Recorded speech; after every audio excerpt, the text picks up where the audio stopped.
BNP chairperson Begum Khaleda জিয়াকে দেখতে হাসপাতালে বিএনপির ভারপ্রাপ্ত চেয়ারম্যান তারেক রহমান এবং সহধর্মিণী ডাক্তার জুবাইদা রহমান পৌঁছেছেন। এদিকে লন্ডনে চিকিৎসাধীন সাবেক প্রধানমন্ত্রী ও বিএনপি চেয়ারপারসন বেগম খালেদা জিয়া আগের চেয়ে অনেকটা ভালো আছেন বলে জানালেন দলটির স্থায়ী কমিটির সদস্য ও তার ব্যক্তিগত চিকিৎসক ডাক্তার এজেডএম জাহিদ হোসেন। শনিবার স্থানীয় সময় বিকেলে সাংবাদিকদের কাছে তিনি এই তথ্য জানান। সামনে আরও কিছু পরীক্ষা নিরীক্ষার পর চিকিৎসকরা পরবর্তী নির্দেশনা দেবেন বলেও জানিয়েছেন ডাক্তার জাহিদ হোসেন।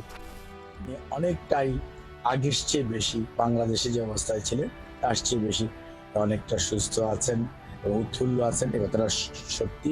তার সুস্থতা যাতে এত দ্রুত হয় সেসব বিষয়ের দিকে খেয়াল রেখে আমাদের চিকিৎসকদের সাথে পরামর্শক্রমে এবং ওনাদের নিজস্ব যে গাইডলাইন, নিজস্ব যে প্রোটোকল লন্ডন ক্লিনিকের, সেই অনুযায়ী ওনার চিকিৎসা চালিয়ে যাচ্ছে। পরীক্ষা নিরীক্ষা পরবর্তীতে ওপিনিয়ন দিবে যে এটার চিকিৎসার পরবর্তী ধাপগুলি কোনটা, কখন, কিভাবে হবে।